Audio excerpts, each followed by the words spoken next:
नमस्कार, मेरा नाम है सुमित सिंह मेहता। हाजिर हूँ आपके सामने क्लासिकल मैकेनिक्स से रिलेटेड एक और नया लेक्चर लेके। आज का हमारा है लेक्चर नंबर 31 और आज के इस लेक्चर का हमारा टॉपिक रहने वाला है, हमारा टॉपिक है इलास्टिक कोलिजन इन 2 डायमेंशन। जैसा कि आप सब लोग जानते हैं, अभी तक हमने elastic collision and inelastic collision in 1 dimension क्या किया, डिस्कस किया। लेकिन हमारे चारों ओर अधिकतर जो कोलिजन होते हैं या तो वो 2 डायमेंशनल होते हैं या फिर वो 3 डायमेंशनल होते हैं। तो हमारे लिए 2 डायमेंशनल कोलिजन को स्टडी करना क्या है, बेहद जरूरी है और उसी को आज हम क्या करेंगे, देखेंगे या बोल सकते हैं इन्वेस्टिगेट करेंगे। तो फटाफट से रोज कॉपी पेन निकालो और हेड डालो क्या, इलास्टिक कोलिजन इन 2 डायमेंशन। अब क्या करना है, कोलिजन करना है तो हमें क्या करना पड़ेगा, कुछ अजम्पशन लेने पड़ेंगे। मान लिया मेरे पास क्या है, यहाँ पर एक मास m1 है और जो इस तरीके से इनिशियली u1 वेलोसिटी से क्या कर रहा है, मूव कर रहा है। जैसे कि पिछले वाले केस में भी हमने किया था, या बोल सकते हैं इलास्टिक कोलिजन और इलास्टिक कोलिजन इन 1 डायमेंशन वाले केस में भी हमने किया था। और दूसरा मास यहाँ बोल दिया उसके ठीक सामने रखा हुआ है। लेट अस से ये कितना है, मेरे पास m2 है और ये u2 वेलोसिटी से क्या कर रहा है, मूव कर रहा है। और इनिशियली टकराने से पहले जो दोनों मास हैं वो 1 डायमेंशनल मोशन कर रहे हैं। अब ध्यान देने वाली बात क्या है, हम 2 डायमेंशनल कोलिजन पढ़ रहे हैं, लेकिन टकराने से पहले दोनों कैसा मोशन कर रहे हैं, 1 डायमेंशनल मोशन कर रहे हैं। और अज्यूम कर लिया कि यहाँ पर जो u1 है वो क्या है, ग्रेटर देन u2 है, ताकि यह क्या हो जाए, टकरा जाए। फिर क्या हुआ, कुछ समय के बाद ये टकराए। एक मिनट यार, थोड़ा सा मुझे इसे नीचे बनाना पड़ेगा क्योंकि टकराने के बाद मुझे 2 डायमेंशनल क्या चाहिए, इमेज चाहिए। ठीक है, तो अगेन यहाँ पर बनाते हैं, उसके लिए थोड़ा सा अच्छे वहाँ आती है हम। और यहाँ पर मेरे पास क्या है, ये m1 है जो कि u1 वेलोसिटी से मूव कर रहा है और इसके ठीक सामने ये मेरे पास क्या है, यहाँ पर m2 है जो कि u2 वेलोसिटी से मूव कर रहा है और जो u1 है ये ग्रेटर देन क्या है, u2 है। फिर ये टकराए, माना यहाँ पर जाकर दोनों क्या हो गए, टकराए, और जो टक्कर होगी वो बहुत छोटे से टाइम इंटरवल के लिए होगी और फिर क्या हो जाएंगे, ये अलग हो जाएंगे। अब अलग होने के बाद 1 डायमेंशन में क्या था, अगेन ये क्या कर रहे थे, 1 डायमेंशनल मोशन कर रहे थे। लेकिन इस केस में ऐसा नहीं हुआ। इस केस में अगर मैं अज्यूम करूं, ये जो डायरेक्शन है, लेट अस से दिस इज एक्स एक्सिस, यहाँ का डायरेक्शन रिप्रेजेंट करूं। मान लिया ये जो एक्सिस है इसे मैंने क्या बोल दिया, एक्स एक्सिस बोल दिया, और इस एक्सिस को मैंने क्या बोल दिया, वाई एक्सिस बोल दिया। अब टकराने के बाद क्या हुआ कि जो m2 है वो कहाँ की ओर चला गया, मान लिया इधर की ओर चला गया। जो m2 पार्टिकल है या बोलते जो m2 मास है वो इस डायरेक्शन में क्या किया, मूव किया। और किस वेलोसिटी से किया, लेट अस से v2 वेलोसिटी से इस डायरेक्शन में मूव किया। और मान लिया इसकी जो इनिशियल डायरेक्शन है वहां से इसने कितना एंगल बनाया, फाई एंगल बनाया। अब जो m2 मास है वो क्या हुआ, रिकॉइल हुआ। m2 मास क्या हुआ, रिकॉइल हुआ। तो इस फाई को हम क्या बोल देते हैं, एंगल ऑफ रिकॉइल बोल देते हैं। क्या बोलते हैं, एंगल ऑफ रिकॉइल। लेकिन जो मेरे पास दूसरा वाला मास था m1 वो क्या हुआ, इस डायरेक्शन में क्या हो गया, डिफ्लेक्ट हो गया, या बोल सकते हैं स्कैटर्ड हो गया। m1 क्या हुआ, स्कैटर्ड हुआ, और m2 क्या हुआ, रिकॉइल हुआ। अब यहां वर्डिंग का ध्यान देना कि कौन रिकॉइल होगा और कौन स्कैटर्ड होगा। जो टकरा रहा है, जो आ रहा है पीछे से, वो क्या है, एज ए प्रोजेक्टाइल पार्टिकल है। जो प्रोजेक्टाइल पार्टिकल होगा वो क्या करेगा, स्कैटर्ड होगा। और जो टारगेट है वो क्या करेगा, हमारा रिकॉइल होगा। तो टारगेट कौन सा है, मेरे पास m2 है जो क्या हुआ, रिकॉइल हुआ। और जो मेरे पास m1 है वो क्या हुआ, स्कैटर्ड हुआ। और किस डायरेक्शन में हुआ, इस डायरेक्शन में हुआ। लेट अस से इस डायरेक्शन में जो रिकॉइल करने के बाद उसकी वेलोसिटी है कितनी है, v1 है, इसका मास m1 है। अब ये भी कुछ एंगल होगा, लेट अस से दिस एंगल इज थीटा। और जो थीटा है वो क्या है, मेरे पास एंगल ऑफ, क्या बोलेंगे इसको हम, स्कैटरिंग बोलेंगे। तो थीटा है वो क्या है, मेरे पास एंगल ऑफ स्कैटरिंग। एक बार लिख के चले हम यहाँ पर, जो थीटा है सॉरी वो क्या है, एंगल ऑफ स्कैटरिंग है। और जो फाई है वो क्या है, मेरे पास एंगल ऑफ रिकॉइल है। ठीक है, COIL। एंगल ऑफ रिकॉइल क्या है, फाई है, और एंगल ऑफ स्कैटरिंग क्या है, मेरे पास थीटा है। तो कुछ इस टाइप का फिनोमिना यहाँ पर हो रहा है और साफ साफ हमें दिखाई दे रहा है कि आफ्टर कोलिजन जो मासेस हैं वो कैसे मूव कर रहे हैं, इन प्लेन मूव कर रहे हैं, या बोल सकते हैं इन 2 डायमेंशनल मूव कर रहे हैं। जो यहाँ पर पूरी सिचुएशन हुई या तो पूरा फिनोमिना हुआ, एक बार इसको फिर से रिकॉइल कर लें या बोलते हैं रिकॉल कर लें।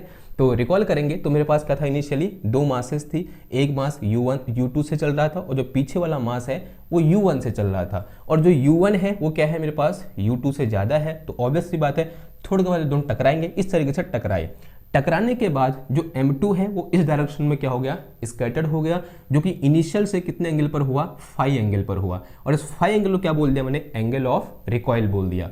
और जो मेरे पास M1 है वो क्या हुआ, इस डायरेक्शन में क्या हुआ, स्कैटर्ड हो गया, जो जिससे कितना एंगल बनाया, इनिशियल डायरेक्शन से थीटा एंगल बनाया। और जो थीटा है उसे मैंने क्या बोला, एंगल ऑफ स्कैटरिंग बोला। ओके, नाउ अब हमें क्या करना है, इस पूरी टक्कर के दौरान क्या करना है हमको, जो वेलोसिटी है बिफोर कोलिजन, आफ्टर कोलिजन, उन सबको क्या करना है, कैलकुलेट करना है। या बोल सकते हैं यहां पर हम क्या लगाएंगे, law of conservation of linear momentum लगाएंगे। अब एक चीज और, जो कोलिजन है वो कैसा कोलिजन है, इलास्टिक कोलिजन है। और हम सब जानते हैं इलास्टिक कोलिजन के दौरान जो काइनेटिक एनर्जी है वो क्या रहती है, कंजर्व रहती है। तो इस पूरे फिनोमेना के दौरान if this collision is elastic collision then kinetic energy will be conserve, यानी काइनेटिक एनर्जी क्या हो जाएगा, आफ्टर या kinetic energy before collision will be equal to क्या होगा, kinetic energy after collision, after collision. ऐसा होगा नहीं होगा, आंसर है हाँ जी होगा। अब ऐसा तो हमने कल वाले लेक्चर में भी किया था, या मुझसे वन डायमेंशनल वाले केस में भी किया था। तो बताओ काइनेटिक एनर्जी बिफोर कोलिजन क्या हो जाएगा, इसकी काइनेटिक एनर्जी प्लस इसकी काइनेटिक एनर्जी, इसकी काइनेटिक एनर्जी क्या हो जाएगी, तो this will be equal to half of m1 u1 square और प्लस कितना आ जाएगा, ये हाफ ऑफ m2 और ये कितना आ जाएगा, u2 square. And this will be equal to kinetic energy after collision. अब एनर्जी है, एनर्जी इज स्केलर क्वांटिटी, तो यहाँ पर डायरेक्शन की तो कोई बात ही नहीं होती। तो वन डायमेंशन में कर रहा हो मोशन या टू डायमेंशन में मोशन कर रहा हो, जो एनर्जी है आफ्टर कोलिजन वो क्या रहेगी, वैसे ही रहेगी जैसे कैसी थी वन डायमेंशन वाले केस में थी। यानी इसकी एनर्जी कितनी हो जाएगी, m1 वाले की, तो this will be equal to half of m1 v1 square और प्लस कितना आ जाएगा, ये half of m2 v2 square आ गया। And say it is some equation number 1। या फिर इसको थोड़ा और मॉडिफाई कर दूं, देखो 1/2 1/2 1/2 1/2 सबसे कॉमन है, और कॉमन होकर क्या हो जाएगा, कैंसिल हो जाएगा। तो मेरे पास कितना बचेगा, ये m1 u1 square plus m2 u2 square, and this will be equal to m1 v1 का square plus m2 and this is v2 square. And say it is some equation number 1। इसे मैंने क्या बोल दिया, इक्वेशन नंबर 1 बोल दिया ना। अब क्या लगाना है मेरे को, यहाँ पर कंजर्वेशन ऑफ मोमेंटम लगाना है। हमने पढ़ा था इंट्रोडक्शन ऑफ कोलिजन में कि किसी भी कोलिजन के दौरान जो लीनियर मोमेंटम है वो क्या रहता है, कंजर्व रहता है। Okay, now from conservation of momentum क्या लगा देंगे, कंजर्वेशन ऑफ मोमेंटम लगा देंगे ना। अब मोमेंटम कैसी क्वांटिटी होती है, वेक्टर क्वांटिटी होती है। और हमने क्लास 11th में एक बहुत अच्छी चीज़ पढ़ी थी वेक्टर एनालिसिस में, या बोल सकते हैं मैथमेटिक्स में, कि जब भी हमारे पास क्या होता है, वन डायमेंशन के अलावा किसी और डायमेंशन में मोशन होता है, जैसे टू डायमेंशनल मोशन या थ्री डायमेंशनल मोशन, हम क्या करते हैं उस टू डायमेंशनल मोशन को या फिर उस थ्री डायमेंशनल मोशन को वन डायमेंशनल मोशन में कन्वर्ट करके स्टडी करते हैं, या बोलते हैं उसका एनालिसिस करते हैं। जैसे बिफोर कोलिजन तो हमारे पास क्या है, वन डायमेंशनल मोशन है। जो वन डायमेंशनल मोशन है उसको उसके साथ डील करना क्या रहता है, बहुत आसान रहता है। लेकिन आफ्टर कोलिजन जो मेरे पास मोशन है वो कैसा है, टू डायमेंशनल मोशन है। और टू डायमेंशनल मोशन को डील करना है, उसके साथ एनालिसिस करना टू डायमेंशनल मोशन में हम क्या रहता है, वन डायमेंशनल के कंपेयर में थोड़ा बहुत कठिन रहता है। तो हम क्या करेंगे, जो आफ्टर कोलिजन जो मोशन है वो टू डायमेंशनल है, लेकिन हम इसको वन डायमेंशन में कन्वर्ट करके स्टडी करेंगे। और कैसे कन्वर्ट करेंगे, by the help of vector analysis. ठीक है, तो ये मेरे पास यहां पर क्या, momentum vector will be in this direction, तो उस मोमेंटम वेक्टर को हम वन डायमेंशन में कन्वर्ट कर देंगे। अब उसको ब्रेक करेंगे, यानी एक कहां की ओर आ जाएगा, अलोंग एक्स एक्सेस, और एक कहां की ओर, अलोंग वाई एक्सेस। सिमिलरली इसके मोमेंटम को भी एक बार अलोंग एक्स एक्सेस, इसका एक कंपोनेंट कहां की ओर आ जाएगा, अलोंग एक्स एक्सेस, और एक कंपोनेंट क्या आ जाएगा, अलोंग वाई एक्सेस। तो इस तरीके से हम यहाँ पर मोमेंटम को देखेंगे, एक बार ओनली अलोंग एक्स एक्सेस और अगली बार ओनली अलोंग वाई एक्सेस। ठीक है, तो सबसे पहले क्या करेंगे, हम यहाँ पर कंजर्वेशन मोमेंटम लगाना चाह रहे हैं, और पहले केस में क्या आ जाएगा, along X axis, along X axis. अब देखो बिफोर कोलिजन एक्स एक्सेस कितना है, देखो इसका मोमेंटम कितना है, m1 u1 है, तो along X axis before collision, before collision, before collision क्या हो जाएगा, देखो तो this will be equal to इसका मोमेंटम प्लस इसका मोमेंटम। इसका मोमेंटम कितना है, तो दिस इज m1 u1 और प्लस कितना आ जाएगा, ये m2 u2 आ जाएगा। अब देखो after collision, after collision after collision. After collision क्या होगा, अब सुनो जरा, मोमेंटम, इसका मोमेंटम कहाँ की ओर है, इधर की ओर है। मोमेंटम कितना है इसका, m1 v1 है, और इसका मोमेंटम कितना है, m2 v2 है। लेकिन ये इस डायरेक्शन में है और ये इस डायरेक्शन में है, ठीक है। लेकिन मुझे चाहिए किस डायरेक्शन में, x एक्सिस के अलोंग।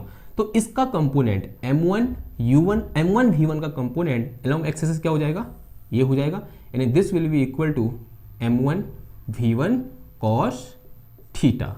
ये बात समझ में आई, ठीक है। क्लास 11 तो ऐसा पढ़ा था हमने, वेक्टर एनालिसिस में भी ऐसा हमने डिस्कस किया था। अब इसका कंपोनेंट अलोंग x एक्सिस क्या हो जाएगा बताओ, ये कितना है मेरे पास, m2 v2 है, और ये एंगल कितना है, फाई है, तो this will be equal to m2 v2, और ये कितना आ जाएगा, cos फाई आ जाएगा।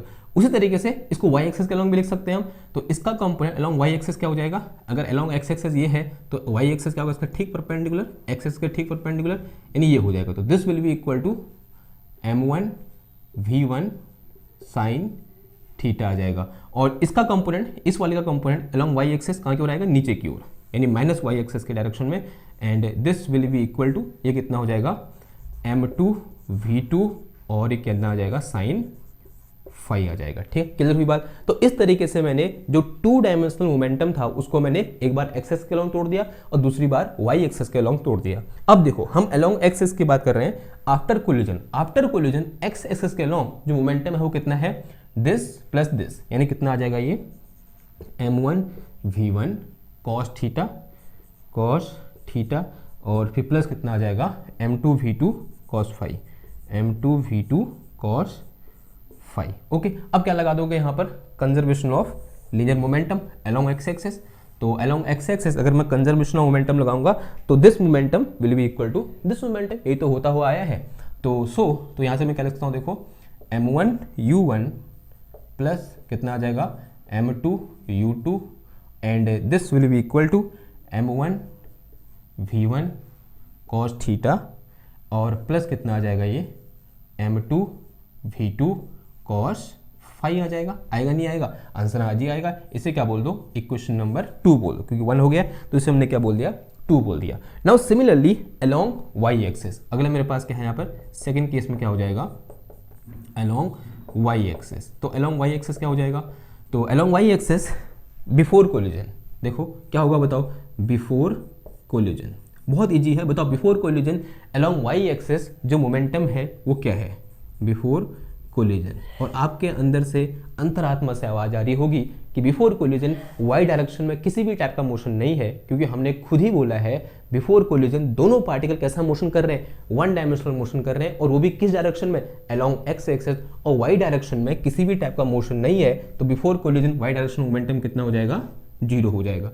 लेकिन वहीं अगर मैं किसकी बात करूं, आफ्टर कोलिजन की बात करूं, आफ्टर कोलिजन की बात करूं, then this will be equal to, देखो y डायरेक्शन में क्या है, एक मेरे पास m1 u1 साइन थीटा है, कहाँ की ओर, प्लस y डायरेक्शन में, और दूसरा क्या है मेरे पास, m2 v2 साइन फाई है, किस डायरेक्शन में, माइनस y कैप डायरेक्शन में। तो ये कितना हो जाएगा देखो, तो this will B m1 v1 sine theta, and फिर माइनस आएगा, ठीक है। देखो मोमेंटम है और वेक्टर सम होगा, ध्यान देना बात को, कैसा सम होगा, वेक्टर सम होगा, डायरेक्शन नीचे की ओर है, तो ऑब्वियस सी बात है कैसा साइन आएगा, यहाँ पर नेगेटिव साइन आएगा, बिकॉज यहाँ पर जो एंगल है इस मोमेंटम और इस मोमेंटम के बीच कितने डिग्री का है, 180 डिग्री का है, ठीक है।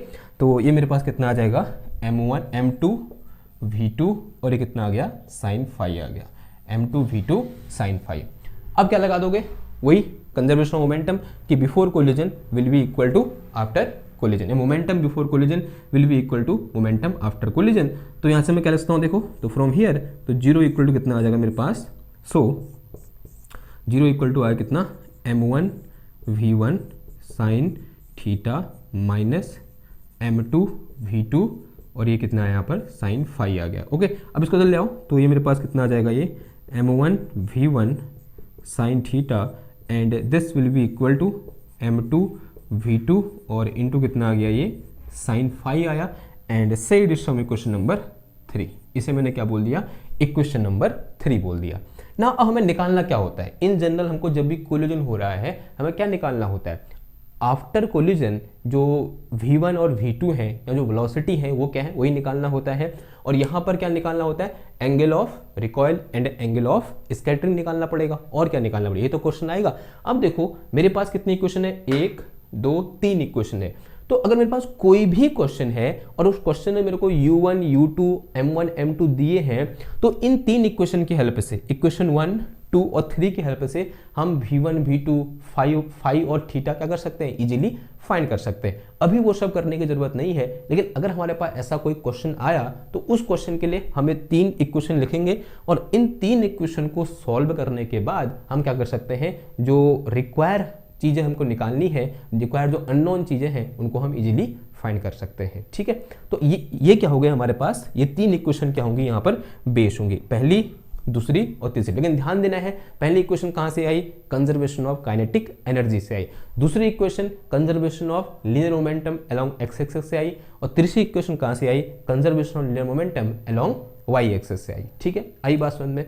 नाउ अब यहाँ पर हम इस चीज़ को समझने के लिए कि कैसे ये चीज़ें हेल्प करेंगी, यहाँ पर इसको इस कोलिजन को स्टडी करने के लिए एक सिंपलेस्ट केस यहाँ पर लेने की कोशिश करते हैं। हम क्या बोलेंगे कि फॉर ए स्पेशल केस या फिर as a special case we are considering that कि this m1 is equal to m2 and m2 is at rest. तो कंडीशन क्या है, m1 m2 के बराबर है और m2 कहाँ पर है, रेस्ट में है। तब यहाँ पर क्या हो रहा है, 2 डायमेंशनल कोलिजन हो रहा है। तब उस टाइम पर ये जो स्कैटरिंग एंगल होंगे या जो वेलोसिटी होगी वो कैसे फाइंड करेंगे, एक बार उसको देख लेते हैं। ठीक है, तो ऐसे करके लिखो स्पेशल केस, स्पेशल केस। और स्पेशल केस में क्या है हमारे पास कि m1 is equal to m2 है and this is equal to m के बराबर है। एंड मैं क्या बोल के चल रहा हूँ कि जो u है, जो u1 है वो किसके बराबर है, u के बराबर है।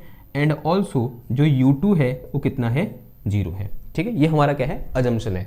कहने का मतलब कुछ ऐसा है कि एक मेरे पास ये मास कितना है, m के बराबर है और ये इनिशियली u वेलोसिटी चल रहा है। देखो इसी डायग्राम को मॉडिफाई करो, और यहाँ क्या था, m2 था और m2 भी किसके बराबर है, m के बराबर है।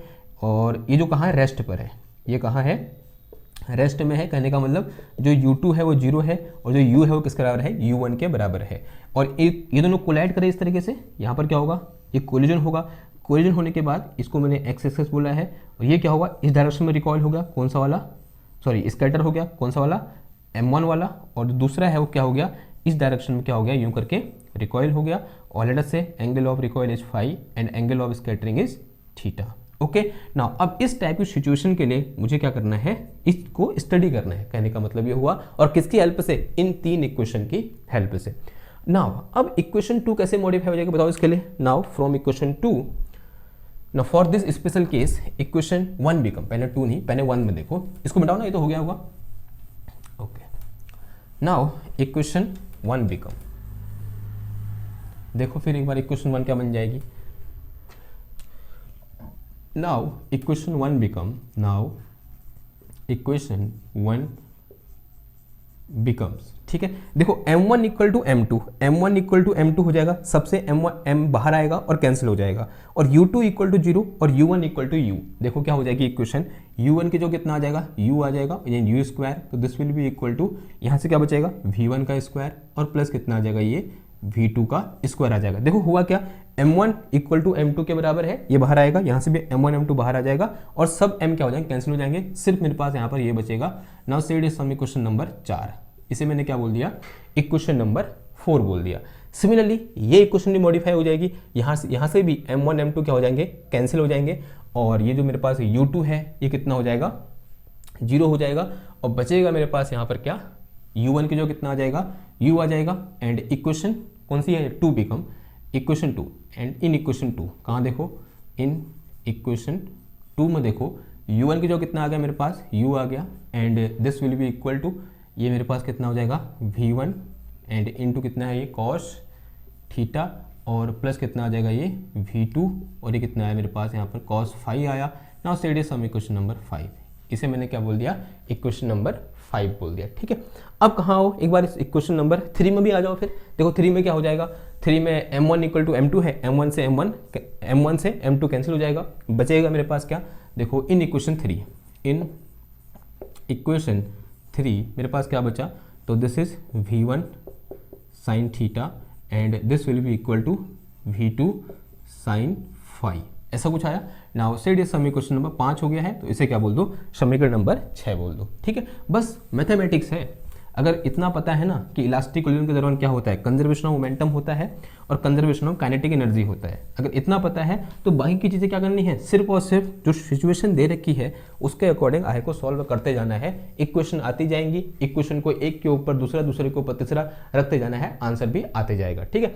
तो यहाँ फिर वही करेंगे हम, ये मेरे पास यहाँ पर u है, u की वैल्यू इतनी दी है, इसको उठाए कहाँ पुट कर दो, इधर पुट कर दो, u की वैल्यू को पुटिंग इक्वेशन 5 इन 4, जो 5 है इन 4 कर दो, यानी इक्वेशन 5 को 4 में रखो, क्या आ जाएगा देखो यहाँ से, ये मेरे पास v1 और ये cos थीटा हो गया और प्लस कितना आ जाएगा, ये v2 cos 5 हो जाएगा एंड इस पूरे का whole square and this will be equal to क्या आ जाएगा, ये v1 स्क्वायर और प्लस कितना आ जाएगा, v2 स्क्वायर आ जाएगा, ठीक है। ये तो किया मैंने, सिंपल u की वैल्यू यहाँ से उठाई और इधर पुट कर दी।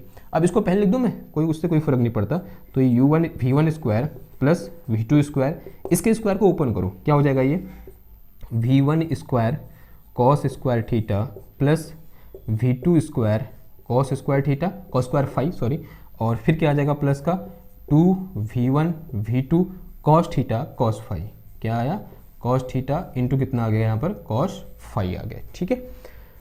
अब कुछ चीज़ें यहाँ पर v1 है, यहाँ v1 है, यहाँ v2 है, यहाँ v2 है, तो v1 v2 वाली v1 स्क्वायर और v2 स्क्वायर वालों को एक साथ ले आओ, यानी इसको इसके साथ और इसको इसके साथ, तो माइनस जाएगा तरह के, तो ये मेरे पास क्या हो जाएगा, देखो v1 स्क्वायर कॉमन आ जाएगा, अंदर कितना बचा 1 माइनस का कॉस स्क्वायर थीटा बचा, फिर प्लस यहाँ से v2 स्क्वायर बाहर आ गया, अंदर कितना आ गया 1 माइनस का कॉस स्क्वायर 5 आ जाएगा एंड फिर this will be equal to, इधर कितना बच जाएगा, ये दिस इज 2v1 v2, यह क्या है इधर पर कॉस थीटा और ये कॉस 5 आ गया, ठीक है। कोई दिक्कत यहाँ तक, कोई दिक्कत नहीं होनी चाहिए। अब यहाँ पर इसको देखते ही आपकी आंखें चौंकनी चाहिए और आपको कहना चाहिए कि this will be equal to sine theta and this will be equal to sine 5, क्योंकि हम सब जानते हैं क्या होता है, देखो sine square theta plus cos square theta is equal to 1, तो यहाँ से मेरे पास sine square theta is equal to 1 minus cos square theta, इस तरीके से 5 के लिए भी होगा, ठीक है, कि sine square 5 is equal to 1 minus cos square 5, तो इस सूत्र कितना आ जाएगा, साइन थीटा आ जाएगा, तो v1 square into sine square theta है, कितना आएगा साइन स्क्वायर थीटा प्लस का v2 का स्क्वायर और इंटू इसकी तो कितना आ जाएगा, ये साइन स्क्वायर 5 आ जाएगा and this will be equal to 2v1 v2 this is cos theta और इंटू कितना आ गया, ये कॉस 5 आ गया, ठीक है। अब एक बार इक्वेशन नंबर 6 को देखो। इक्वेशन नंबर 6 को देखने से पहले इसको थोड़ा मॉडिफाई कर दूं मैं, इसको मैं v1 साइन थीटा का होल स्क्वायर लिख सकता हूं और प्लस इसको मैं v2 साइन 5 का होल स्क्वायर लिख सकता हूं and this will be equal to twice of v1 v2 and into cos theta और इंटू कितना आ गया कॉस 5 आया है, ठीक है। तो ये मेरे पास क्या है v1 साइन थीटा, ये कितना है मेरे पास v2 sine 5 and they both are equal. Equation number 6 tell us कि these two thing are equal, दोनों चीज़ें क्या हैं एक जैसी हैं, तो इसका मतलब क्या हुआ, अगर दोनों चीज़ें एक जैसी हैं तो यहाँ से मैं क्या लिख सकता हूँ, यहाँ से मैं या तो ये लिख दूँ या फिर ये लिख दूँ, यानी ट्वाइस हो जाएगा सिंपल, यानी कितना आ जाएगा ये ट्वाइस ऑफ v1 साइन इस पूरे का whole square v1 sine theta का होल स्क्वायर, ऐसा कुछ आया and this will be equal to twice of v1 और v2 और ये मेरे पास कितना आ गया यहाँ पर cos थीटा और दिस इज cos 5, ऐसा कुछ हुआ cos थीटा cos 5, ठीक है। तो यहाँ से क्या कर सकता हूँ, इस 2 से 2 कैंसिल हो गया, 2 से 2 कैंसिल, ओके, थोड़ा सा आगे सॉल्व करना पड़ेगा, मिटाना पड़ेगा उधर, ठीक है। ये नोट हो गया ना इधर का, अगर ये नोट हो गया से मिटा रहा हूँ मैं, एक बार स्क्रीन शॉट फटाफट ले लिया स्क्रीन शॉट, ओके मिटा दूँ, ठीक है।